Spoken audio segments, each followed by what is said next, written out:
Hello students, how are you? I hope you are doing good बच्चों. So today we are going to start a new chapter which name is Delhi Sultanate. So let's begin बच्चों. पहले हम देख लेते हैं कुछ highlighted of the chapters जो दिए गए हैं. हम इनको सबको कवर करेंगे one by one बच्चों चैप्टर के अंदर. First is Rise and Downfall of Delhi Sultanate, Mamluk Dynasty, Khalji Dynasty, Tughlaq Dynasty, Sayyid Dynasty, Lodi Dynasty, Administration of Delhi Sultanate, Important Features of Delhi Sultanate के बारे में पढ़ेंगे बच्चों. तो यहाँ पर देख लेते हैं बच्चों मैप जो दिया गया है दिल्ली सल्तनत से रिलेटेड, तो जिसमें हम देखने वाले हैं पैटर्न कि हम क्या क्या यहाँ पर देख सकते हैं कि दिल्ली सल्तनत में सबसे पहले बच्चों दिया गया है administration and causes of downfall क्या थे, डाउनफॉल के रीजन क्या थे. देन यहाँ पर बच्चों सभी डायनेस्टी के बारे में जिसमें स्लेव डायनेस्टी जो चली AD 1206 से लेकर AD 1290 तक. नेक्स्ट है बच्चों खिलजी डायनेस्टी AD 1290 से लेकर AD 1320 तक. नेक्स्ट है बच्चों तुगलक डायनेस्टी जो यहाँ पर रही AD 1320 से लेकर AD 1414 तक. देन यहाँ पर बच्चों स्लेव डायनेस्टी की बात करते हैं तो यहाँ पर कुतुबुद्दीन ऐबक, इल्तुतमिश, रजिया सुल्तान, गियासुद्दीन बलान एंड जलालुद्दीन खिलजी एंड अलाउद्दीन खिलजी जिसमें रिफॉर्म्स किया है मिलिट्री और इकोनॉमिक पर बेस. नेक्स्ट है यहाँ पर बच्चों जिसमें हम पढ़ेंगे यहाँ पर सैयद डायनेस्टी के बारे में. देन जो यहाँ पे रही 1414 AD से लेकर 1451 तक. देन यहाँ पर खजीर खान. देन उसके बाद यहाँ पर आता है बच्चों जिसके अंदर हम यहाँ पर डिवाइड किया गया है गियासुद्दीन तुगलक को, महमूद बिन तुगलक को और फिरोज शाह तुगलक को जिनकी पॉलिसी के बारे में बताया गया है. टैक्सेशन थी, शिफ्टिंग ऑफ कैपिटल है एंड ब्रोंज करेंसी के बारे में है जो यहाँ पर टैक्सेशन ऑफ डोब की बात की गई है.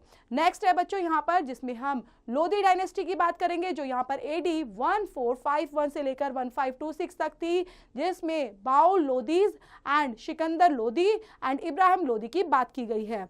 नेक्स्ट यहाँ पर रहा है बच्चों जो कि दिल्ली सल्तनत में कॉइन से रिलेटेड मॉन्यूमेंट्स रहे हैं और साथ में इंक्रिप्शन से रिलेटेड, तार्किश से रिलेटेड यहाँ पर चर्चा करने वाले हैं. तो ये पैटर्न पूरा क्या दिखाता है बच्चों दिल्ली सल्तनत में किन किन डायनेस्टी का यहाँ पर उदय हुआ और किस टाइम पीरियड तक वो यहाँ पर रही और मेन यहाँ पर कॉइन्स, मॉन्यूमेंट और इंस्क्रिप्शन के बेस पर हम यहाँ पर पढ़ेंगे. तो हम स्टार्ट करते हैं बच्चों सबसे पहले द बिगनिंग को लेकर. The Turkish invader Mohammad Ghori laid the foundation of Muslim rule in India.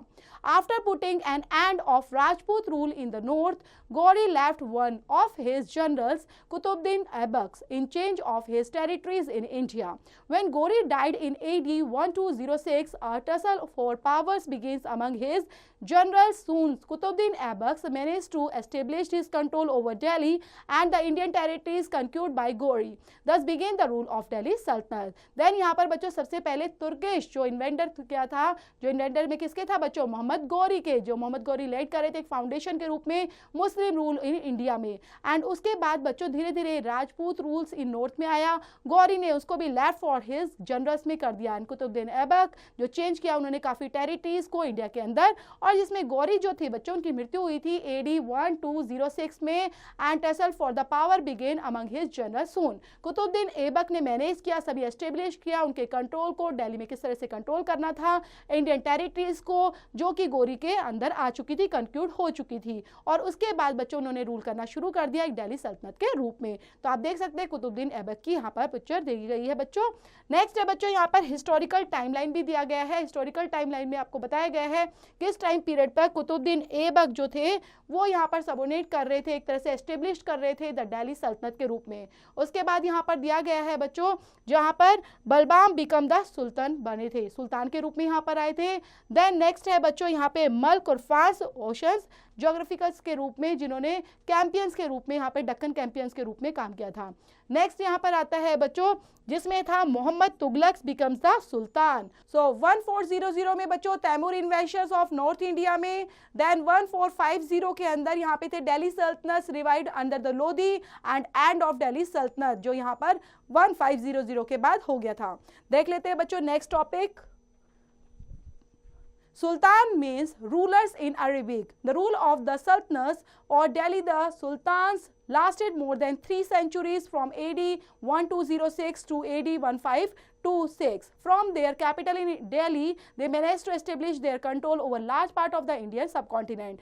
Then सुल्तान का मतलब क्या होता है बच्चों? रूलर होता है, अरेबिक में उसको रूलर बोलते हैं, और यहाँ पर रूल ऑफ सल्तनत होते थे जो दिल्ली में यहाँ पर सुल्तान के नाम से जाने जाते थे, और लास्टेड करते थे मोर देन 3 सेंचुरीज से रिलेटेड, जिसमें उन्होंने AD 1206 से लेकर AD 1526 तक यहाँ पे सुल्तान के रूप में काम किया और दिल्ली पर अपनी छाप बनाए रखी और मैनेज किया और एस्टेब्लिश किया पूरा control over large part of Indian subcontinent को।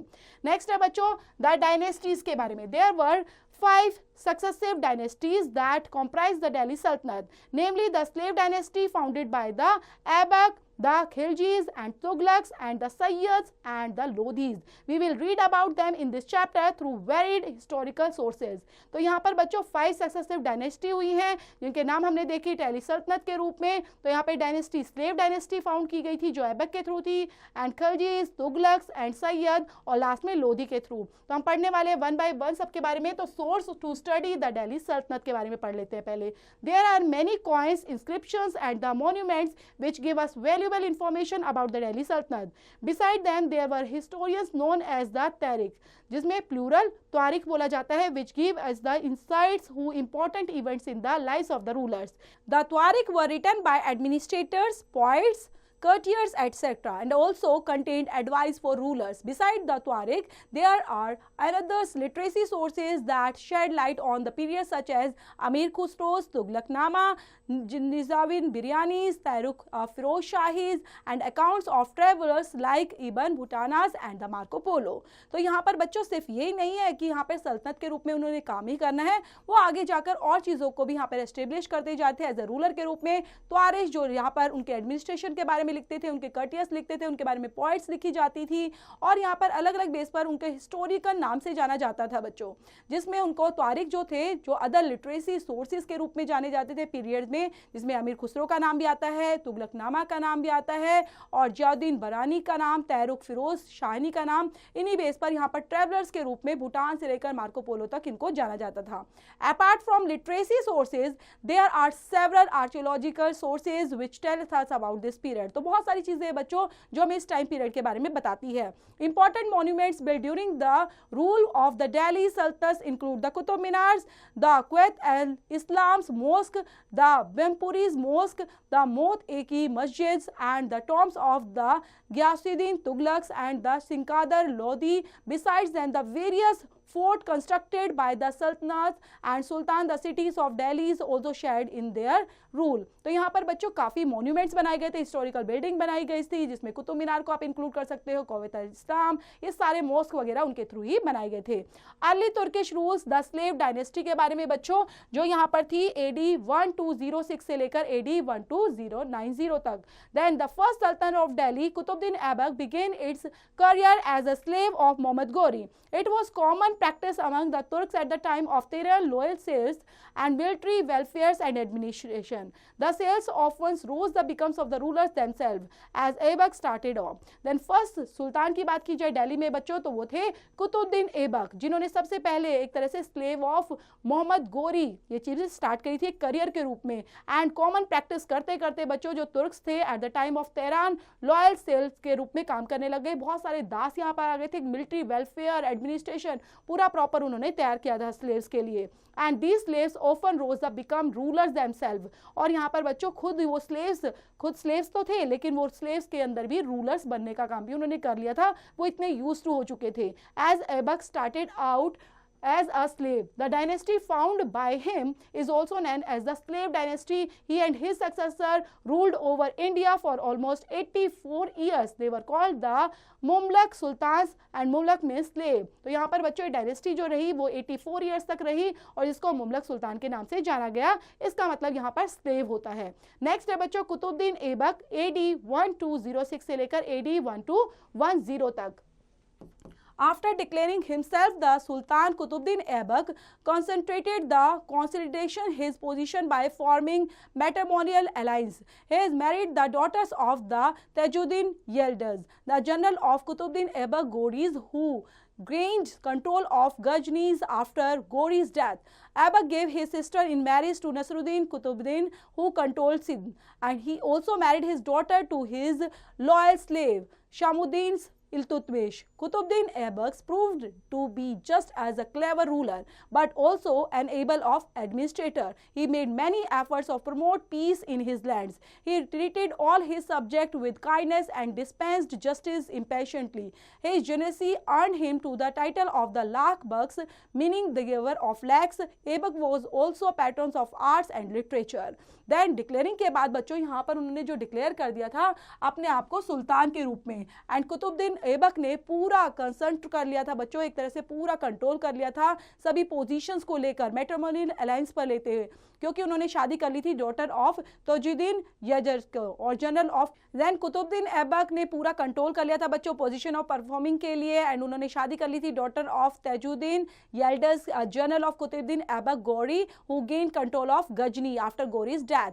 एंड उसके बाद बच्चों उनकी जो शादी हुई थी, he also married the daughter of his loyal slave, उनका जो लॉयल स्लेव था उनकी डॉटर से शादी कर ली थी जिनका नाम था समुद्दीन इल्तुतमिश। एंड कुतुबुद्दीन ऐबक जो थे काफी क्लेवर रूलर के रूप में काम किया बच्चों, और उन्होंने पूरे एडमिनिस्ट्रेशंस को अपने अंडर में रखा और काफी एफर्ट्स किए अपने प्रमोट करने का piece of in his land, और उन्होंने ट्रीट किया सब्जेक्ट्स को लाइक काइंडनेस के रूप में, डिस्पेंस के रूप में, जस्टिस के रूप में, इन चीजों को फैलाने की पूरी कोशिश की, और वो इस तरह से काम करते रहते थे। A number of scholars such as the Hasan Nizami and the Fakhruddin enjoyed the patronage.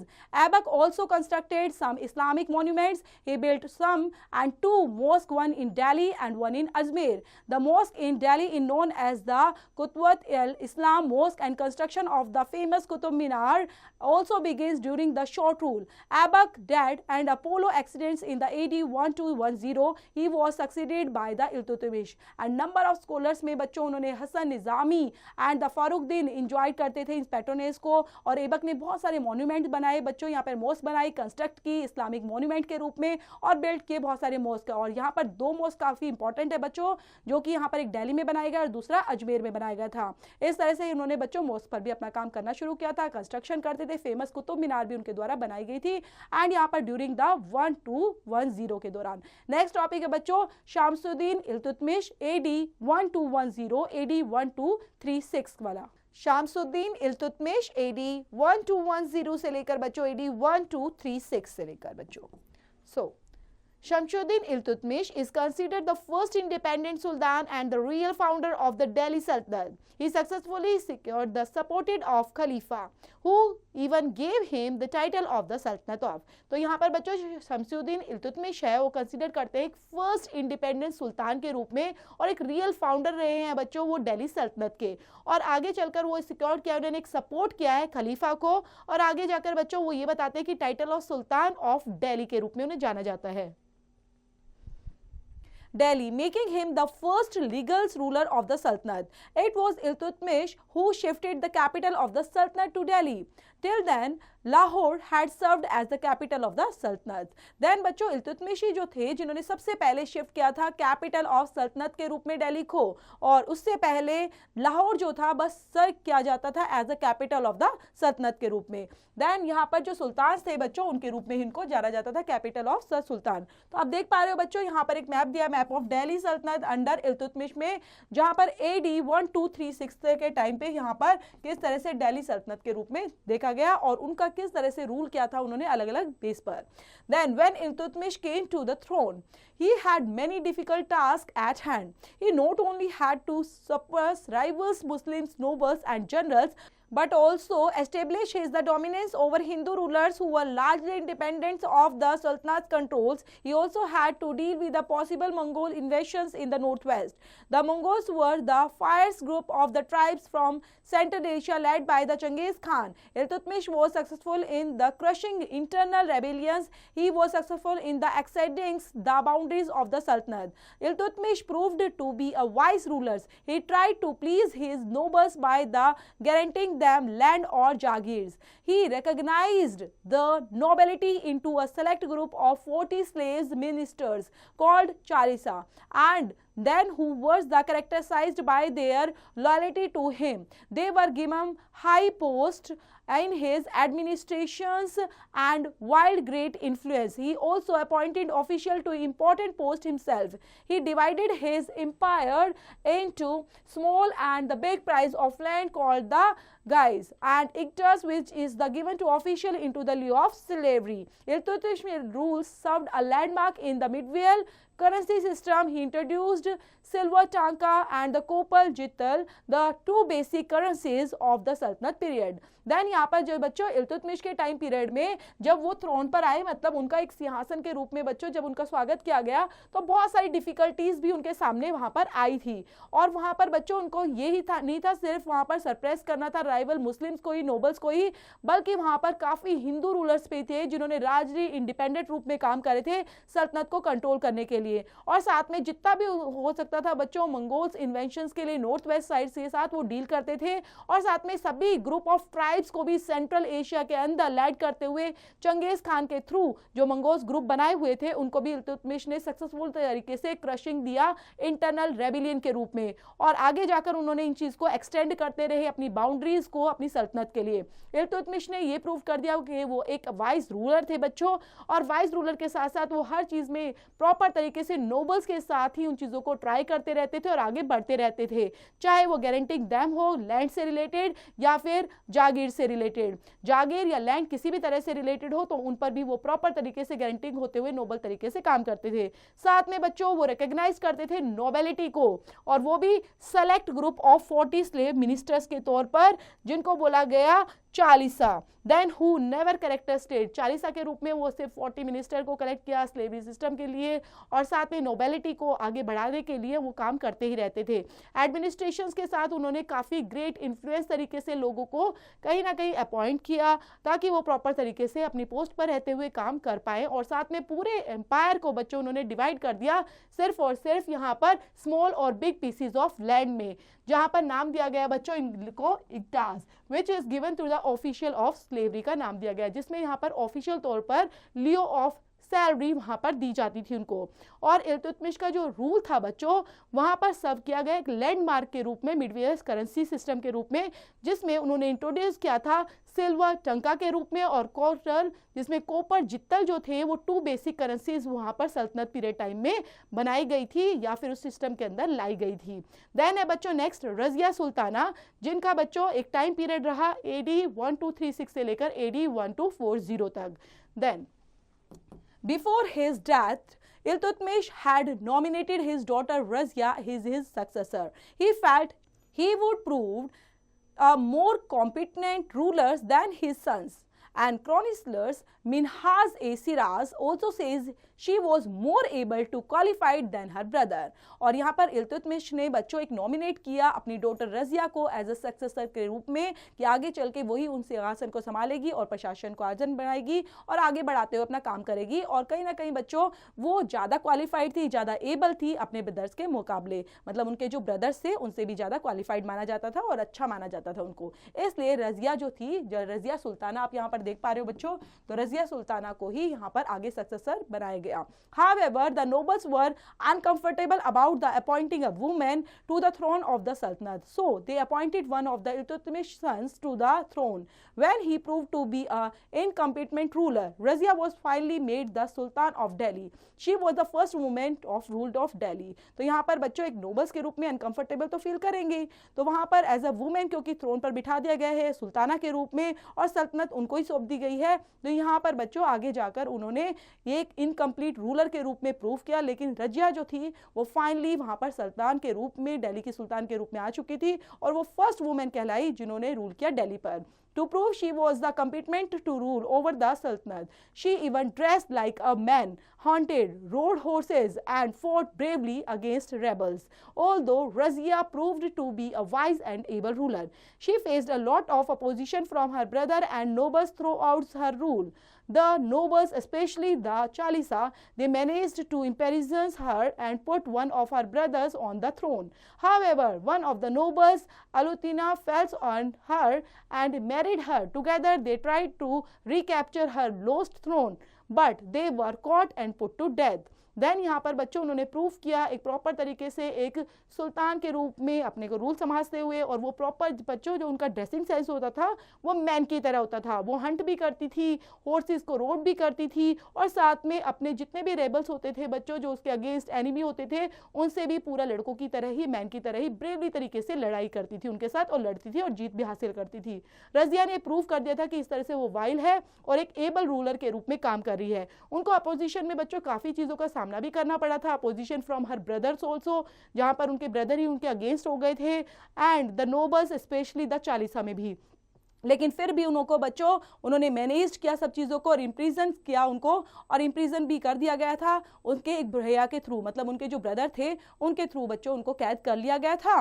And Altunia fell for her and married her. Then उसके बाद उन्होंने ट्राई किया रिकैप्चर करने का दोबारा से अपने लोस्ट थ्रोन को, and they were caught and put to death. Next time period रहा है बच्चों गियासुद्दीन बलबन, जिनका टाइम पीरियड रहा AD 1266 से लेकर AD 1287 तक। सो Ghiyasuddin took over the thrones of Delhi in AD 1266. His rule was marked with many internal as well as external challenges.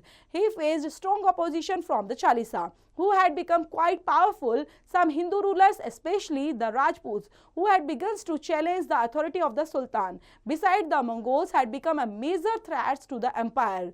Ghiyasuddin adopted a stern policy of blood and iron. To consolidate his positions, he recognized the nobilities and crushed the powerful Chalisa with a heavy hand, punishing them mercilessly, and some were even put to death. He suppressed the rebellions by Hindu rulers and established a network of species to keep an eye on each province. He also built a large and strong army too. Then बच्चों यहाँ पर जो गियासुद्दीन है उन्होंने proper तरीके से दिल्ली पर अपना कब्जा जमा लिया था, एज अ रूलर के रूप में काम किया AD 1266 में, और उनका जो रूल था वो मार्क कर रहा था मैनी इंटरनल के साथ साथ एक्सटर्नल चैलेंजेस भी उनको फेस करने पड़ रहे थे, अपोजिशंस के भी। चालीसा से जो अपोजिशन होते थे बच्चों उन्होंने भी वो स्ट्रॉन्ग अपोजिशन फेस किया, और साथ में फिर भी वो क्वाइट प्रॉपर तरीके से पावरफुल और एक रूलर के रूप में काम करते रहे। बहुत सारे हिंदू रूलर्स भी थे बच्चों, जिसमें से आप बोल सकते हो कि स्पेशली राजपूत जो थे उन्होंने चैलेंज देना शुरू कर दिया था अथॉरिटी ऑफ द सुल्तान को, और फिर भी Mongols has become major threat of the empire के रूप में उनको थ्रेट मिलती ही रहती थी। गियासुद्दीन ने अडॉप्ट कर लिया था काफी स्टर्न पॉलिसी को, जो थी ब्लड एंड आयरन से रिलेटेड। ब्लड एंड आयरन की जो पॉलिसी थी बच्चों वो अपोजिशंस को कहीं ना कंसिडरेट की थी और रिकॉग्नाइज कराई थी नोबेलिटी को लेकर, कस्ट ऑफ पावरफुल चालीसा के रूप में जो उन्होंने अपना ली थी। protect against any internal rebellions as well as attack from the Mongols. He even built a number of forts along the northwest boundaries of his empires to guard against by Mongol invasions. और बच्चों यहाँ पर जो Mongols थे वो भी rebellion के रूप में काम कर रहे थे, इंटरनल तरीके से अटैक करते थे, और यहाँ पर उन्होंने बच्चों साथ में बिल्ड किए बहुत नंबर ऑफ फोर्ट्स को, जिसमें नॉर्थ वेस्ट के अंदर बाउंड्रीज के अंदर अपने एम्पायर के अंदर, और साथ में मंगोल इन्वेंशंस के भी अगेंस्ट वो काम करना शुरू कर रहे थे। तो यहाँ पर देख सकते हैं पेंटिंग शोइंग मंगोल्स वॉरियर्स की, यहाँ पर पेंटिंग जो शो कर रही है। नेक्स्ट है बच्चों एडमिनिस्ट्रेशन अंडर द मुमलक सुल्तान। तो यहाँ पर बच्चों मुमलक जो सुल्तान थे तो उनसे रिलेटेड यहाँ पर पढ़ते हैं आगे किस तरह से उनकी डायनेस्टी ने कैसे काम किया। The early sultans prefers to govern their kingdoms with the help of slave rather than the nobles और the समंताज।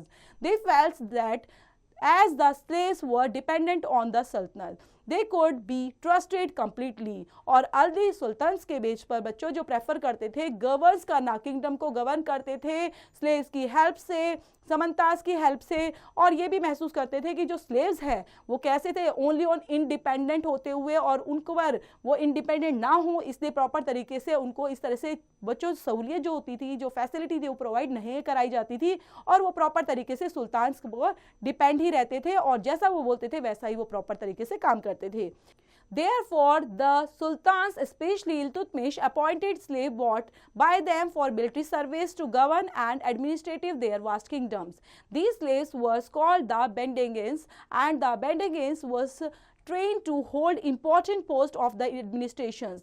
These slaves were loyal to their masters but not to their heirs and the families. As a result, every time a new ruler came to powers, and there was a lot of conflict between the nobles who were loyal to the old kingdom and those who were loyal of a new sultan. और यहाँ पर बच्चों जो ये slavery जो एक बोल सकते हो सिस्टम था वो भी काफ़ी स्ट्रॉन्ग हो चुका था। यहाँ पर जो स्लेव्स थे बच्चों प्रॉपर तरीके से लॉयल होते थे अपने किंग के लिए, इवन वो अपनी फैमिली अपने मास्टर हर तरीके से उनको भी अवॉइड कर देते थे, अपने हेयर्स को फैमिलीज को, बट उनको क्या नजर आता है बच्चों, सिर्फ अपना किंगडम और अपने राजा, और इस वजह से वो हमेशा राजा बनते रहते थे और उनका किंगडम कभी भी ध्वस्त नहीं होता था और राजा बनते बनते वो एक लॉयल तरीके से काम करते रहते थे अपनी सल्तनत के लिए, अपने सुल्तान के लिए।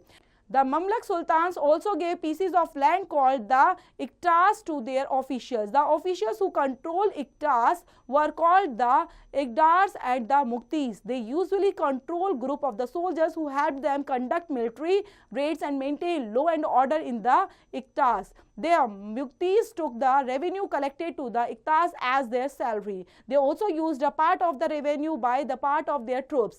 The Muktis were constantly shifted and held Iktas for a short period of time. They ensured they remained under the control of sultans. As the sultans of the considered their control over hinterlands, they forced samantas to accept their authority. They even allowed their subordinates to levy taxes on the people. और यहाँ पर बच्चों जो ममलक sultans थे वो उन्होंने एक proper तरीके से पीस ऑफ लैंड को बुलाया जाता था जिसमें था इक्टास नाम दिया गया, और ऑफिशियल तौर पर बच्चों उनका क्या रहता था, इक्टास का जो लैंड है उन पर कंट्रोल रहता था और वहां से वो रेवेन्यू इकट्ठा करते थे और रेवेन्यू लेकर बच्चों वहां पर अपना इक्टास को देते थे और देन वहां सैलरी के रूप में वो रेवेन्यू और इकट्ठा किया जाता था, पे किया जाता था ट्रूप्स को, और फिर ट्रूप्स मुक्तिस के रूप में कॉन्स्टेंटली शिफ्ट होते रहते थे एक एरिया से दूसरे एरिया में और पीरियड ऑफ टाइम के लिए उनको अपॉइंट किया जाता था। साथ में वो कंट्रोल करते थे पूरा सुल्तानत को, मतलब पूरे सल्तनत को, और साथ में जो सुल्तान थे वो कंसल्ट करते थे, पूरे कंट्रोल करते थे हिंटरलैंड्स को भी, और उनको फोर्स किया जाता था संपन्नतास को कि वो एक्सेप्ट करे सबकी अथॉरिटी, जो यहाँ पर सल्तनत बोलेंगे उन्हीं को एक्सेप्ट करना पड़ता था, और साथ में उनको एक लेवी टैक्सेस भी पे करना पड़ता था ताकि लोग उनको टैक्सेस देंगे और प्रॉपर तरीके से वो जो स्लेव्स होते थे बच्चों उनसे टैक्सेस कलेक्ट करते थे। नेक्स्ट है बच्चों रिसर्च जंक्शन के अंदर, देन यहाँ पर रिसर्च जंक्शन में आपको सर्च करना है एंड एक्सप्लोर करना है why it was called the Delhi Sultan. Next है बच्चों नॉलेज जंक्शंस के अंदर, द दिल्ली सल्तनत built several cities which now come under the reign of Delhi. They are Lalkot, Shri Tughlaqabad, Janpat, Firozabad, Dinapur and the Shahjabad. Next है बच्चों grasp and gain. Grasp and gain के अंदर Qutubuddin Aibak constructed the Qutub Minar in the memory of a Sufi saint called the Qutbuddin Bakhtiyar Kaki. But he died before the constructions could be completed. His successor Shamsuddin Iltutmish completed the monument, which is considered as the acquiesced example of the architecture from the period. The minar is 73 meters in height with a diameter of 50 meters at the base of it, decreased to 2.5 meters at the top. Built of the marbles and red sandstones, the tower is covered with the intricate carvings and the verses from the Quran. Then बच्चों यहाँ पे कुतुबुद्दीन ऐबक के बारे में बताया कैसे उन्होंने कुतुब मीनार को कंस्ट्रक्ट कराया और उनकी मेमोरी में सूफी संत के थ्रू जिसको बोला गया कुतुब मीनार बख्तियार खाकी।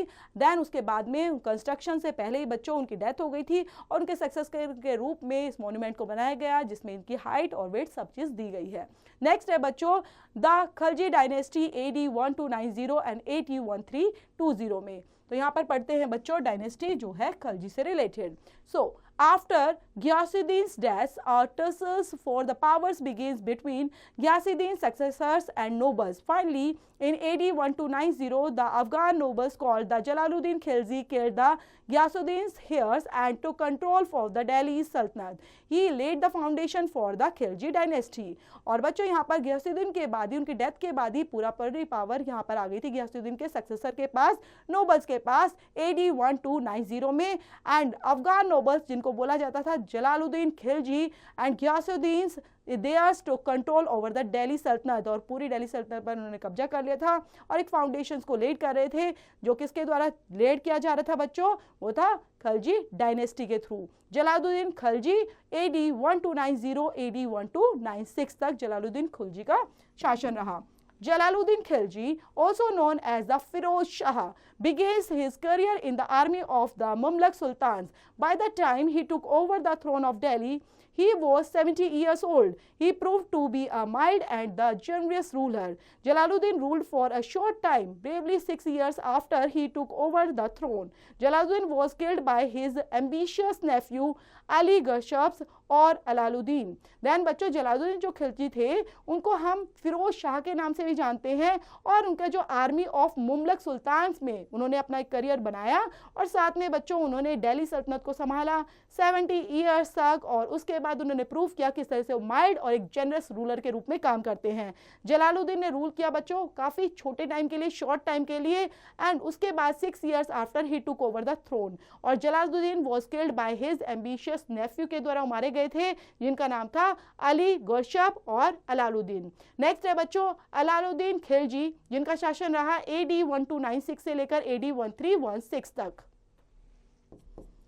Just like the Greek ruler Alexander, Alauddin Khilji wanted to conquer the world. He even assumed the title of the Sikandar Asani and the second Alexander. Although his plans for a world conquest did not materialize, he did not manage to build an empire amongst as large as that of Ashoka's. Some after taking over the throne, Alauddin launched a series of conquests to extend the control of the Sultanate. He conquered Gujarat, Malwa and Ranthambore. Then बच्चों जिस तरह से Greek ruler Alexander के बारे में हम सुनते हैं, तो वैसे ही अलालुद्दीन खिलजी जो थे बच्चों वो भी कंक्यूर करना चाहते थे, पूरे वर्ल्ड पर कब्जा करना चाहते थे अपना, और उसी रास्ते पर वो चल रहे थे जिस रास्ते पर अलेक्जेंडर बने हुए थे। और उनके प्लान से वर्ल्ड को कंक्यूस्ट करने के लिए, मेटलाइज करने के लिए, मैनेज करना चाहते थे, अपना एक एम्पायर, बड़ा एम्पायर बिल्ड करना चाहते थे जैसे कि अशोका का था। देन उसके बाद उन्होंने क्या किया बच्चों, अपना थ्रोन हासिल किया। अलाउद्दीन ने लॉन्च की एक सीरीज ऑफ कॉन्क्वेस्ट और उसको एक्सटेंड करते चले गए कंट्रोल ऑफ द सुल्तनत के रूप में, और धीरे धीरे बच्चों ये बढ़ाते चले गए Gujarat, Malwa, Ratanpur and Chittor and managed to bring almost the whole Rajasthan under his control। और धीरे धीरे बच्चों पूरा राजस्थान भी इनके कंट्रोल में आ गया था। देन यहाँ पर बच्चों पिक्चर दी गई है अलाउद्दीन खिलजी की, और मैप यहाँ पर दिया गया है बच्चों दिल्ली डायनेस्टी का, जो है 1290 से लेकर 1320 तक, जिसको आप पढ़ेंगे और समझेंगे। Map of India in 1315 CE तक। Thus, under Alauddin Khilji, the Sultanate controls was extended over a large part of the subcontinent. Alauddin was also the first sultan to extend his control over South India. His forces led successful raids in the Deccans and the south, defeating the rulers of the Devgiri and Warangals and the Devradra. They also pillaged Mudaris and Sirigangams, Rameshwarams. The campaigns made Alauddin quite rich. He, however, did not annex the territories he conquered. He allowed the defeated kings of continue to rulers once they agreed to acknowledge his authority and pay him tributes. He also set up a network of spies to keep an eye on the nobles and officials. It was also during Alauddin's rules that the Mongols, led by the Genghis Khan, and attacked Delhi repeatedly. To ground his empire, he constructed new forts and repaired out once along the routes with Mongols were expected take off enter his territories. The threat of Mongols invasions also forced Alauddin mobilize and massive army. Then यहाँ पर बच्चों जो अलाउद्दीन खिलजी है, जिन्होंने इस पूरी सल्तनत को कंट्रोल कर लिया था और एक्सटेंड करते जा रहे थे एक लार्ज पार्ट ऑफ एरिया को, जिसमें पूरे large part of the sub continent को उन्होंने हासिल कर लिया था और उस पर अपना कब्जा जमा लिया था एक्सपेंड करते हुए। देन उसके बाद वो फर्स्ट सुल्तान के रूप में तो आ गए थे बच्चों, कंट्रोल करते हुए पूरे ओवर साउथ इंडिया को। लेकिन उनकी जो फोर्सेस थी वो आगे बढ़ती ही जा रही थी, सक्सेसफुल रेड्स कर रही थी दक्कन में, साउथ में और पूरा बच्चों देवगिरी, यहाँ पे वरंगल में, देव समंदर में, हर जगह से बच्चों उन्होंने पूरा कब्जा करना शुरू कर दिया था। उसके बाद भी वो पूरी टेरिटरीज को कंक्यूर कर चुके थे और उन्होंने डिफीट कर दिया था बहुत सारे किंग्स को। कंटिन्यू रूलर्स वो बने हुए थे और एग्री कर रहे थे, सब एक्नॉलेज को अथॉरिटी उनको मिल चुकी थी और सारी ट्राइब्यूट पर वो कब्जा कर चुके थे। साथ में उन्होंने एक प्रॉपर तरीके से एक नेटवर्क बना चुके थे जो नोबल्स और ऑफिशियल्स भी था। उसके बाद अलाउद्दीन का जो रूल्स था, मंगोल्स थे जो चंगेज खान के द्वारा अटैक किए गए और दिल्ली में प्रॉपर तरीके से रिपीटेडली तरीके से काम हो ही जा रहा था बच्चों। देन उन्होंने कंस्ट्रक्ट किए बहुत सारे नए फोर्ट्स एंड रिपेयर किया old ones along the routes which Mongols was accepted that enter his territories, ताकि वो प्रॉपर तरीके से एंटर कर पाए टेरिटरीज के अंदर। और मंगोल्स हमेशा उनको बच्चों थ्रेट करते रहते थे इन्वेशंस के लिए, forced Alauddin to mobilise a massive army. Next है बच्चों reforms by the Alauddin Khilji. किस तरह से रिफॉर्म्स किया गया? In order to maintain his army Alauddin undertook several measures. सबसे पहले है रेवेन्यू रिफॉर्म्स से related. To ensures a constant supply of food for his soldiers, Alauddin raised the tax on farmers known as the kharaj to 50% off to produce. The ensures the granaries were always full. There were also taxes on cattle and houses. To meet the expenses of his army, Aladdin required huge revenues. In order to increase revenue, he recalled all land grants and forced Samantas to pay taxes. He introduced system of land surveys to fix revenue and appointed officials to collect taxes directly from the people. He appointed some of the Samantas and the landlord as revenue collectors. At the same time, he ensured prisons were not exploited. He did this by appointing officials to ensure revenue collectors did not collect taxes other than those imposed by him. To discourage corruption, he even conducted checks on accounts kept by official. Then वो ensure कर पा रहे थे बच्चों साथ साथ में अपने सोल्जर्स के लिए, तो वो क्या करते थे, फार्मर्स का टैक्स बढ़ा देते थे बच्चों। 50% प्रोड्यूस का, जितना भी करेंगे प्रोड्यूस उसका 50% उनको देना होता था उनको। और जितनी भी ग्रेनरीज होती थी उनका 50% देते थे, टैक्स देते थे, कैटल का भी, हाउसेस का भी, जो भी बच्चों एक्सपेंसेस करते थे तो वो उन पर करते थे, जितना भी उनको टैक्स मिलता था आर्मी के ऊपर एक्सपेंस कर देते थे। अलाउद्दीन उन रिक्वायर्ड करते थे एक ह्यूज रेवेन्यू को उनको मिलना ही चाहिए, जिसको बोलते थे all land grants and forced samantas to pay taxes. और इंट्रोड्यूस किया जाता था एक सिस्टम के रूप में, लैंड सर्वे के रूप में, और फिक्स रेवेन्यू रखा जाता था बच्चों ऑफिशियल रूप में। और वो क्या करते थे, सारे टैक्स को कलेक्ट करते थे डायरेक्टली तरीके से और from the peoples. He appointed some of the samantas landlord, और रेवेन्यू कलेक्टर्स के थ्रू किया जाता था वो कलेक्ट। देन है बच्चों military reforms. Unlike the earlier Sultanate used the cash they earned to buy the supplies from the merchants. To ensure the merchants did not change healthy prices from soldiers, Aladdin put controls on prices of goods in Delhi. He fixed the prices of essential items such as food, clothes, horses, etc. He also appointed officers who made sure the merchants did not change higher prices than the approved rates. Aladdin received daily reports from the officers. Any merchants who was found violating the price control and faced a harsh punishment in this way. Aladdin's khiljis made sure the soldiers lived comfortably in the salary he paid them. Then बच्चों economic reforms के अंदर अलाउद्दीन के जो soldiers होते थे वो हमेशा cash लेते थे, अर्न करते थे, बाय सप्लाईज करते थे फ्रॉम मर्चेंट्स के थ्रू, और इंश्योर कर लेते थे कि जो मर्चेंट्स है वो किसी तरह का चार्ज हैफ्टी तरीके से ना लेंगे सोल्जर्स से। और उसके बाद अलाउद्दीन जो थे बच्चों पूरा कंट्रोल रखते थे प्राइजेस के ऊपर, गुड्स के ऊपर दिल्ली के अंदर, और यहाँ पर फिक्स प्राइस कर दिया था सभी एसेंशियल आइटम्स पर, चाहे वो फूड हो, क्लोथ्स हो, हॉर्सेस हो, सभी के ऊपर। और बच्चों यहाँ पर वो ऑफिसर्स को अपॉइंट करते थे, खुद से श्योर करते थे मर्चेंट्स के लिए कि वहाँ पर कोई चार्जर हाई ना करे, प्राइसेस ज़्यादा ना ले, अप्रूव्ड करते थे सभी रेट्स को लेकर। एंड अलाउद्दीन साथ में रिसीव करते थे सभी रिपोर्ट्स को, सारे ऑफिसर से रिपोर्ट लेते थे और उनको रिसीव करते हुए प्रॉपर तरीके से उनको एनालाइज भी करते थे। और साथ में जो मर्चेंट्स होते थे बच्चों, अगर किसी तरह भी उनको लगता था कोई वॉलेंट चीज़ हो रही है, देन उस पर प्रॉपर तरीके से उनको कंट्रोल करना होता था और फिर पनिशमेंट भी उनको देनी होती थी। अलाउद्दीन ने साथ में ये भी श्योर करते थे कि जो सोल्जर्स हैं वो प्रॉपर तरीके से कंफर्टेबली हैं, सैलरी को लेकर भी और जो उनको मिल रही है उन चीज़ों को लेकर भी। Many of the Alaauddin's policies were followed by the later sultanates and the Mughals. After his death, there was a tussle of powers for the throne of Delhi. Eventually, the sultans passed into the hands of the Tughlaqs. Then उसके बाद बच्चों बहुत सारे Alauddin policies भी उन्होंने लागू की थी जो फॉलोड करते थे सुल्तान भी, उनके मुगल्स भी, और उनकी डेथ के बाद यहाँ पर जो टसल्स ऑफ पावर्स थी वो यहाँ पर दिल्ली में आ चुकी थी, और उसके बाद सल्तनत जो थी वो चली गई थी हैंड्स ऑफ द तुगलक के पास भी. नेक्स्ट आता है बच्चों the Tughlaqs dynasty AD 1320 AD 1414 में. तो यहाँ पर तुगलक डायनेस्टी के बारे में पढ़ेंगे बच्चों. The Tughlaq dynasty was founded by the Ghazi Malik who had served as government under the Alaauddin Khilji. He took over the Sultanate in the 14th century AD after killing the last Khilji rulers, Khusro Khan.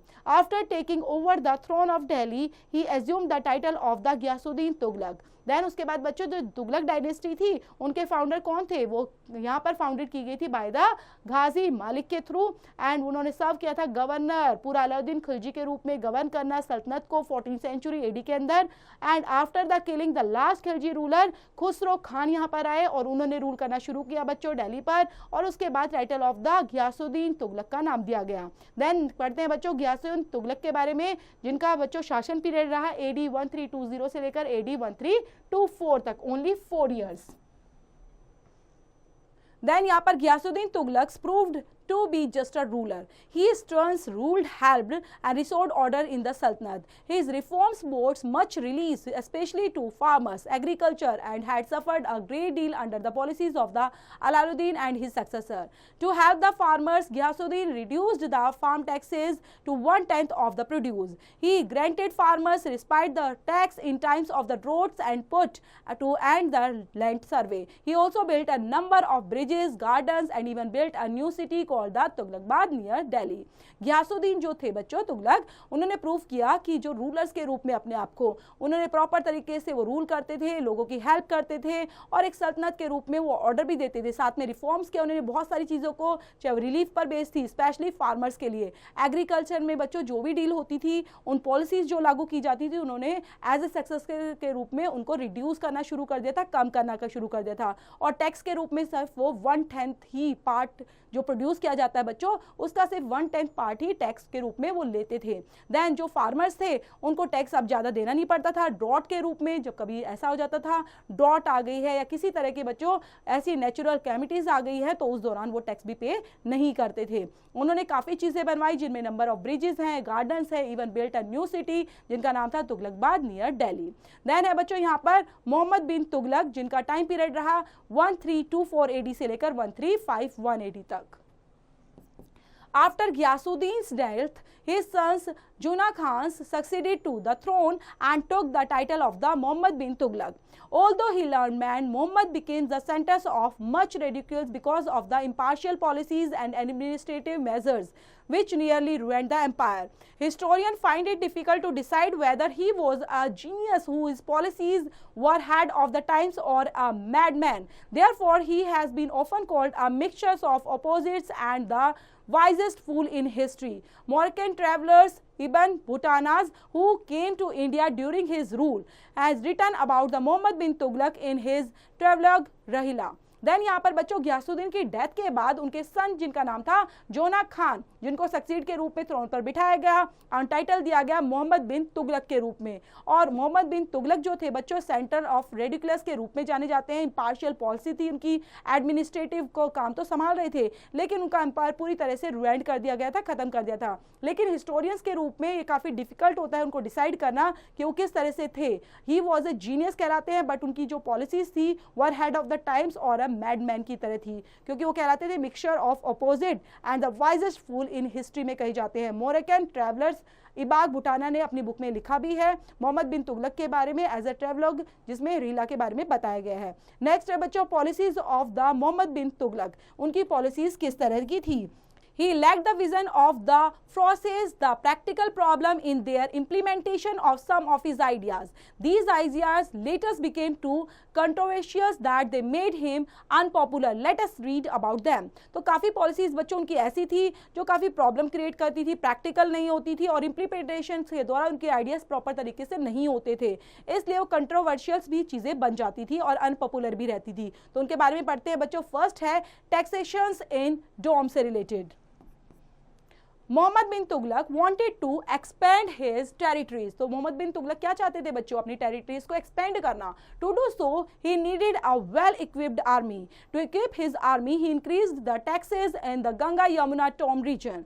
The region was fertile and the farmers could easily pay the increase tax. However the tax was imposed at a time when there was a famine and this move caused resentment amongst the peasants community, causing rebellions. Muhammad bin Tughlaq raised a fault and tried to rectify it by the offering loans, but he was unable to repair the damage as these measures were taken too late. Then बच्चों वो चाहते थे territories को expand करना, इसलिए उनको किस चीज़ की जरूरत थी? वेल इक्विप्ड आर्मी की जरूरत थी। और जो आर्मी थी वो इंक्रीज करती थी उनके टैक्सेस को, वो टैक्सेस को इंक्रीज करते रहते थे गंगा यमुना डोम रीजन के थ्रू, एंड वहाँ पर जो जितना भी रीजन था गंगा यमुना पर उनके टैक्सेस को ज़्यादा बढ़ा देते थे। और वहाँ पर जहाँ पर ज़्यादा फर्टाइल होता था, region was fertile, farmers could easily pay the increase tax. और यहाँ लगता था बच्चों ये फार्मर्स जो है आराम से अपना टैक्स पे कर पाएंगे क्योंकि फर्टाइल ज़मीन है, अच्छा अनाज होता है इस वजह से, और टैक्स को यहाँ पर इम्पोज किया जाता था टाइम टू टाइम। देन यहाँ पर धीरे धीरे बच्चों इनको मूव किया गया अमंग्स द प्रीजेंस कम्युनिटी के through,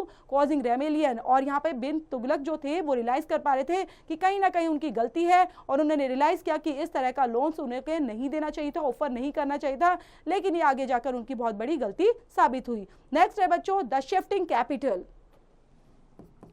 Another controversial move the Muhammad bin Tughlaq made was shifting the capital from Delhi to Daulatabad. As it was difficult to control the Deccan from Delhi, he decided to shift the capital without consulting anyone. According to a court counsel, Delhi was as prosperous as a Cairo and the Baghdad. The shift brought about the run-off to Delhi, and people were so inconvenienced by this move that many did not have the strength to complete the journey and died on the way. 2 years later, the capital had to be shifted back. Then बच्चों एक और गलती जो controversial रही है मोहम्मद तुगलक को लेकर कि उन्होंने यहाँ पर दिल्ली जो थी बच्चों पहले कैपिटल थी, दिल्ली को कैपिटल शिफ्ट करते हुए दौलताबाद को यहाँ पर कैपिटल बना दिया था। और बहुत सारे लोगों को बच्चों, और यहाँ पर डिफिकल्ट क्या था मेन कि कंट्रोल करना। अगर हम दक्कन से दिल्ली को कंट्रोल करेंगे तो दक्कन इतनी दूर है और यहाँ पर दिल्ली पर कंट्रोल करना और मुश्किल हो जाएगा, जिसकी वजह से उन्हें काफ़ी प्रॉब्लम फेस करनी पड़ी और काफ़ी लोग इस वजह से मारे भी गए। लेकिन 2 साल के बाद ही बच्चों दोबारा से दिल्ली को कैपिटल में शिफ्ट कर दिया गया। Bronze currency. There was a shortage of silver from currency between the 1329 and 1330 CE. Therefore, Muhammad thought of the issuing copper and bronze coins that had the same value as silver coins. People now started using copper and bronze coins and began hoarding the silver coins. The cheap coins was used in trade and posed as severe challenges.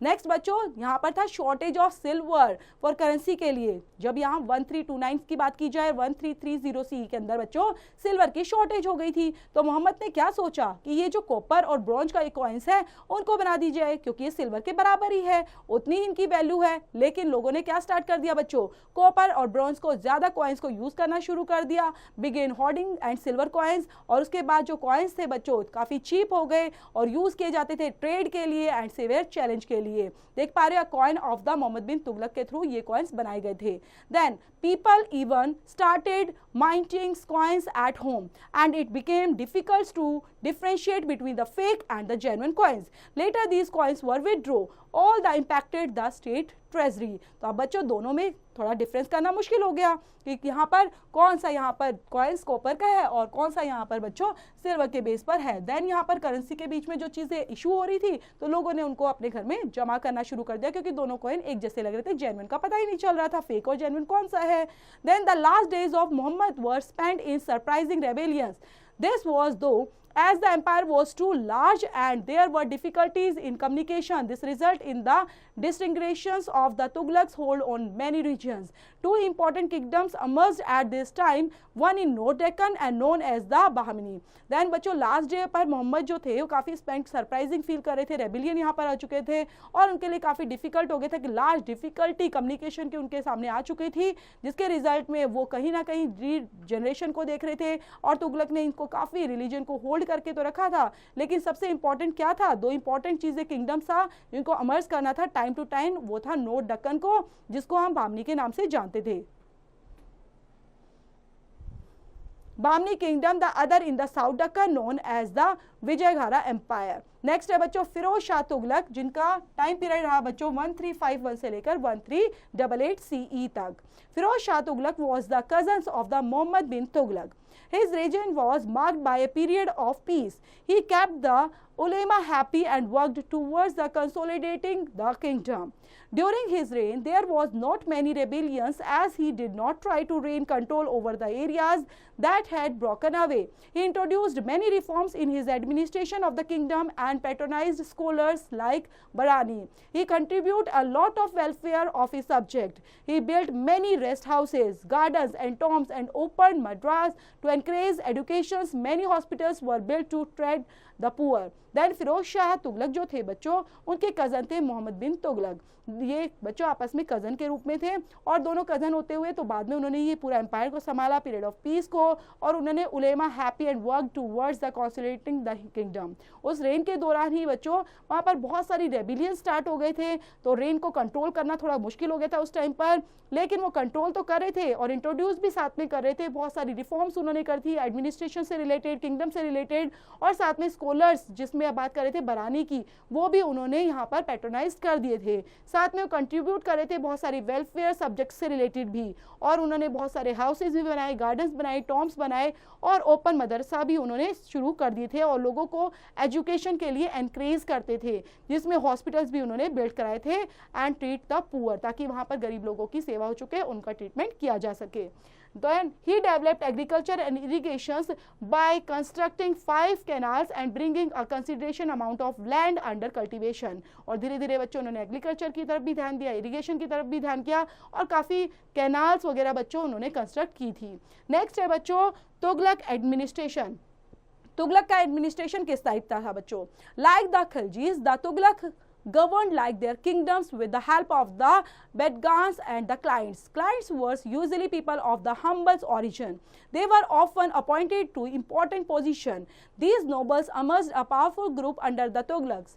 They headed the different departments of the government. Important officials in the administration included the wazirs, who headed the revenue department, the bhakti, and who served as the paymaster general of the army, the qazi, who served as a chief judge.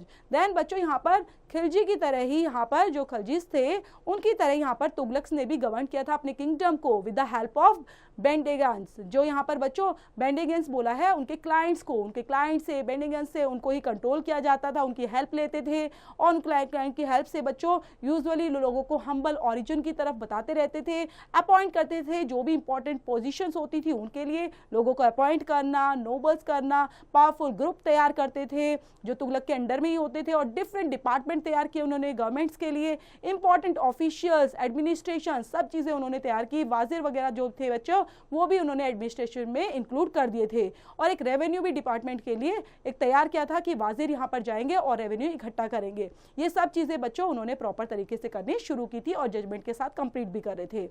Next है बच्चों the Syed dynasty. Syed dynasty जो रही बच्चों AD 1414 से लेकर AD 1451 तक। Then यहाँ पर सबसे पहले नाम आता है बच्चों खिजर खान का, जिनका डायनेस्टी वही रही है 1414 से लेकर 1421 तक बच्चों।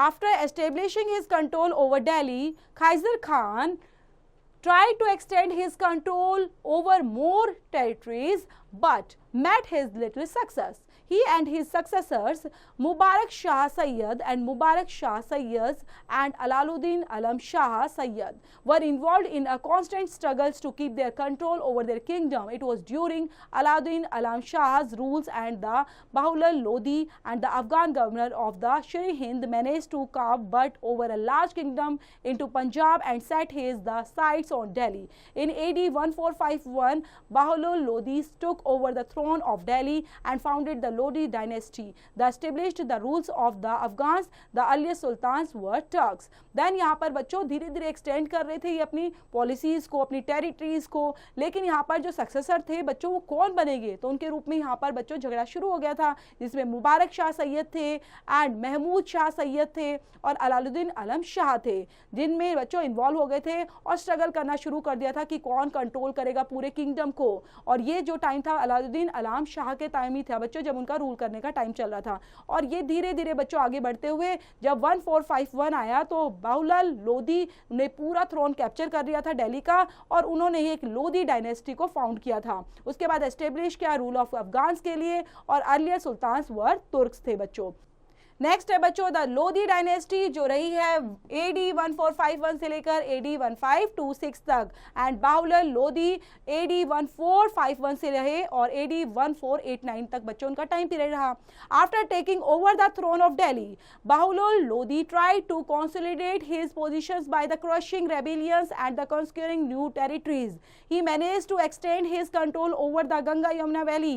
He was succeeded by his son Sikandar Lodhi. और बच्चों उसके बाद यहाँ पर पूरा उन्होंने काम संभाला बाहुलाल लोधी ने और ट्राई किया, पूरा पोजीशन को संभाला और रेबिलियन कंक्यूर करते रहे, टेरिटरीज को बढ़ाते रहे, मैनेज करते रहे और बाद में बच्चों उन्होंने गंगा यमुना वैली पूरी पे कंट्रोल कर लिया और एक्सटेंड करा अपना पूरा रेन। उसके बाद उनके सक्सेसर के रूप में बच्चों यहाँ पर उनके बेटे आए जिनका नाम था सिकंदर लोधी। देन सिकंदर लोधी का टाइम पीरियड रहा बच्चों 1489 से लेकर 1517 तक। Sikandar Lodi managed to further extend the control of the dynasty to the Gwalior and Bihar. He even managed to sign a treaty with the rulers of Bengal. He founded the city of the Agra, which served as his capital. He managed to establish an efficient system of administration. He tried to ensure all essential commodities were reasonably priced and even took measures to promote agriculture. He also encouraged trade in his territories. So Sikandar Lodi ने बच्चों manage किया सबको, control करना, extend करना dynasty को, ग्वालियर से बिहार तक पूरा कंप्लीट किया और मैनेज करते चले गए पूरा treaty the rulers of Bengal में भी। और उन्होंने बच्चों एक आगरा सिटी को फाउंड किया जिसमें बहुत सारी चीज़ों को उन्होंने सर्व किया एक कैपिटल के रूप में आगरा को, और मैनेज करा एफिशिएंट सिस्टम ऑफ एडमिनिस्ट्रेशन को भी। साथ में इंश्योर करते चले गए एसेंशियल कमोडिटीज़ को जो काफ़ी रिस्पॉन्सिबल थे प्राइस को लेकर। Even took measure the promote agriculture को भी प्रमोट करते चले गए, एनकरेज करते रहे ट्रेड को भी और अपनी टेरिटरीज के अंदर। नेक्स्ट है बच्चों इब्राहिम लोधी जिनका टाइम पीरियड रहा 1517 से लेकर 1526 तक। तो पढ़ते हैं बच्चों सिकंदर लोधी सन्स जिनका नाम था Ibrahim was the last rulers of the Delhi Sultanate. He faced a number of rebellions during his rule. He was also unhappy with his senior nobles and replaced them with the younger ones who were the loyal him. He displeased the oldest nobles that conspired against him and the invited Baburs, the ruler of the Kabul and a descendant of the Genghis Khan, to invaded Indian territories. Ibrahim Lodhi's fought against Baburs in AD 1526. The battles marked to the end of the Delhi Sultanate and came to known as the first battle of Panipat. Ibrahim was defeated and the Babur went on to the established Mughals rule in India. Then बच्चों यहाँ पर सिकंदर लोधी के जो बेटे थे जिनका नाम था इब्राहिम वो बने लास्ट रूलर ऑफ दिल्ली सल्तनत। उन्होंने काफ़ी नंबर ऑफ रेबिलियंस को फेस किया अपने रूलिंग के दौरान बच्चों, और वो काफ़ी अनहैप्पी रहते थे और काफ़ी with his senior nobles and replace them the younger once. और फिर बच्चों उन्होंने अपने यंगर वंस को वो चीज़ दे दी थी लॉयल तरीके से और एक डिस्प्लेस कर दिया था अनदर नोबल्स को। उसके बाद बच्चों यहाँ पर जो युद्ध हुए हैं जिनमें 1526 का एक बाबर का रूट था जिसमें यहाँ पर इब्राहिम लोधी ने लड़े थे बाबर के साथ, और उसके बाद लड़ते हुए बच्चों वहाँ पर वो हार गए थे फर्स्ट बैटल ऑफ पानीपत में ही। इब्राहिम ने पूरा डिफीट हो चुके थे एंड बाबर जा चुके थे एस्टेब्लिश करने के लिए Mughal rule in India. So next है बच्चों एडमिनिस्ट्रेशन ऑफ द सल्तनत। द रूल ऑफ द सल्तनत of Delhi was authoritarians and the rulers enjoyed absolute power. Their orders was unquestionable. There were officers to have the sultans in administrations like the wazir, who looked after the revenue department, and military officers known as Mirbakshi. The office who looked after religious affairs was known as the Diwan-e-Rislat. The sultanate was divided into provinces called the Subas, which was further divided into sheikhs. The sheikhs were further divided into the paragans, and the group of villages formed a paragana. Then यहाँ पर जो बच्चों rule आया था सुल्तान का of Delhi का, जिसमें authorisation पूरा दिया गया था, रूलर्स इंजॉय कर रहे थे एब्सोल्यूट पावर को, पूरे ओल्डर अनक्वेश्चन थे, वहाँ पर प्रॉपर तरीके से सब हेल्प कर रहे थे, जो ऑफिसर्स थे वो हेल्प करते थे सुल्तान की एडमिनिस्ट्रेशन काम के अंदर भी, लाइक वाजिर की तरह ही वो काम करते थे, डिपार्टमेंट को संभालना, रेवेन्यू लेना, मिलिट्री ऑफिसर के साथ काम कर रखना, और ये सब कहलाता था मिर बख्शी। बच्चों सब वहाँ पर पूरा प्रॉपर तरीके से रिलीजियस को फॉलो कर रहे थे, और रिलीजियस को फॉलो करते हुए अपना काम आगे बढ़ा रहे थे, जिसको बोला था दीवान-ए-रिसालत। एंड सल्तनत was divided into provinces called the subas, और पूरी सल्तनत को प्रोविंसेस में डिवाइड कर दिया गया था, जिसका नाम दिया गया सुबास। और उसके बाद बच्चों डिवाइड कर दिया गया उनको शेख्स के अंदर, एंड शेख्स जो थे वो फर्दर डिवाइड हो चुके थे बच्चों पैरागन्स के अंदर, और यहाँ पर जो पैरागना थे अब वो विलेजेस में डिवाइड हो चुके थे। The provinces was governed by the subedars who maintained law and order in the province. The Sikandars was the head of a sheikh, and affairs of the Paragana was looked after the amirs. The villages was the principal unit of local administration. और बच्चों धीरे धीरे जो province थे वो govern की जाती थी सूबेदार के थ्रू, मेंटेन किया जाता था लॉ को, ऑर्डर को प्रोविंसेस के लिए, और आगे उनको संभाला जाता था। The village headman was called the Muqaddam. The chief officer of the Paragana, who was in charge of the village, had the duty of the collecting land revenue. और जो विलेज का हेडमैन होता था बच्चों उसको मुकद्दम बोला जाता था, और चीफ ऑफिसर्स पैरागना के थ्रू वो पूरा चार्ज किया जाता था विलेज के अंदर क्या टैक्सेस लेने हैं, क्या रेवेन्यू लेना है, वो उन्हीं की ड्यूटी रहती थी बच्चों कलेक्ट करने की। The Kotwal was the change of the police department, और जो कोतवाल होते थे बच्चों वो क्या थे, वो charge of the police department होते थे, पूरे पुलिस डिपार्टमेंट का चार्ज रखते थे। Then the sultanates maintained the strong and large armies, this help consolidate their power over the kingdom. The army consist of the archers, foot soldiers, horse soldiers and the cavalries and elephants, इन सबको संभालते थे। Next है बच्चों revenue sources. तो revenue कहाँ से आता था बच्चा, the main source of income during the Delhi sultanate was land revenue. Different taxes were levied on the peoples. The jizya was a religious and religious tax on the non Muslims.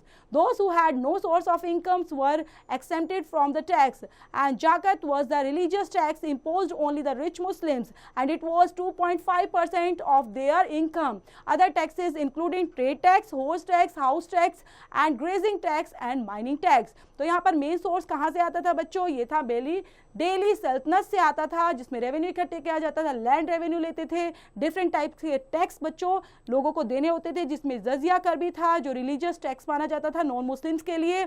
और उसके बाद बच्चों जो मुस्लिम्स होते थे, रिच होते थे, उनसे भी रेवेन्यू लिया जाता था, जिसमें रिलीजियस टैक्स हो सकता है। रिच मुस्लिम के लिए 2.5% उनको देना पड़ता था अपनी इनकम का। अदर टैक्स भी लगाए जाते थे, जिसमें ट्रेड टैक्स भी है, होस्ट टैक्स है, हाउस टैक्स, ग्रेजिंग और माइनिंग टैक्स भी लोगों को देना होता था। Causes of the downfall of the Delhi सल्तनत, तो हम यहाँ पढ़ेंगे बच्चों क्या हुआ ऐसा कि दिल्ली सल्तनत का डाउनफॉल हो गया। The Delhi sultanate came and conquered India by the force of their armies, but they never try to win the confidence and the love of their subject. Delhi सल्तनत जो आई बच्चों उनका कंक्यूर्ड हुआ इंडिया में, वो था फोर्स ऑफ देयर आर्मीज के through, and never try to win the confidence and love of their subject. Most sultanate were deeply religious. Sultans like Firoz Shah Tughlaq and Sikandar Lodi imposed jizya, the much hated tax on the Hindus. Consequently, the Hindus hated them and became their enemies. And यहाँ पर जो बच्चे बहुत सारे सुल्तान थे जिन्होंने proper तरीके से डीपली रिलीजन्स पर रहकर काम किया, जिसमें सुल्तान लाइक फिरोज शाह तुगलक है, सिकंदर लोदी हैं, इन्होंने जजिया कर जो लगाया बच्चों, उसके वजह से जो हिंदू थे उनसे हेट करने लग गए थे। ये भी एक पूरा कारण रहा जिसकी वजह से यहाँ का डाउनफॉल हुआ। The Muslim nobility was also much to be blamed for the downfall of the Sultan. The armies and the nobles were too powerful and could be kept under control only by powerful rulers like Alauddin Khilji and Balbans. When weak rulers ascended the throne, they took advantage and rebelled against them. तो यहाँ पर बच्चों एक reason ये भी निकल कर आता है कि अगर यहाँ पर बच्चों जो सुल्तान बनाया जाता है वो वीक होता है, अपनी पॉलिसीज़ पर अच्छे से काम नहीं करता, पावरफुल रूलर के ऊपर में काम नहीं करता, तो भी उनका डाउनफॉल होना निश्चित होता है। The empire was to be controlled in those days when the means of communication were not to be developed। और एम्पायर का जो था बच्चों बहुत ज़्यादा बड़ा एम्पायर होता था, कंट्रोल करना मुश्किल होता था, तो कम्युनिकेशन अच्छे से नहीं हो पाता था, तो भी डाउनफॉल हुआ। Then Timur inventions gave the final blow the already disgregating Sultanate, and end of the Delhi Sultanate came with the Babur's invention। और तैमूर का जो इन्वेंशन था बच्चों उन्होंने भी फाइनल ब्लो दे दिया ऑलरेडी, ताकि ये जो सल्तनत है प्रॉपर तरीके से एंड हो पाई। देखते हैं बच्चों यहाँ पर ये अमीर तैमूर का जो है एक फोटो, तो आप देख सकते हैं। चैप्टर यहीं पर फिनिश होता है, आगे देख लेते हैं बच्चों टर्म्स भी। तो यहाँ पर दिए गए हैं बच्चों टर्म्स टू लर्न, ये आपको याद करने हैं। तो यहाँ पर बच्चों को एक रिवीजन कर लेते हैं जो हमने पढ़ा है, एक बार इन पॉइंट्स को देख लेते हैं। फर्स्ट इज द सल्तनत इन दिल्ली एग्जिस्टेड फ्रॉम 1206 से लेकर 1526 AD। Then Qutubuddin Aibak started the Mamluk और slave dynasty. Iltutmish further strengthened the position of the slave dynasty by conquering kingdoms around and strengthening the military. Razia Sultan, daughter of the Iltutmish, was only the Muslim woman to rule from Delhi. After the fall of the Mamluk dynasty, the Khilji dynasty came to the power with the Jalaluddin Khilji being made her rulers by the nobles. His nephew Alaluddin Khilji killed him and ascended the throne. He was the most successful Khilji ruler who expanded the boundaries of the Sultanate. Then Ghisaduddin Tughlaq was the founder of the Tughlaq dynasty. Muhammad bin Tughlaq succeeded with the Sultanate reached its peaks during the reign. Some policies decision undermined the effects of his reign and led to his decline. Firoz Shah Tughlaq was not active military, but his stable governance gave the Sultanate security and progress. Timur attacked Delhi and its weak Tughlaq's rulers could not protect it, leading to the end of the dynasty. The Sayyid dynasty lasted for a few very short duration under weak rulers. Baul Khan's Lodi established the Lodi dynasty. Sikandar Lodi was a progressive ruler who encouraged trade, patronized learning and ordered the translations of the medical texts into Persian. Ibrahim Lodi succeeded him but was not popular with the nobles and Afghans who later conspired and invited Baburs to attack.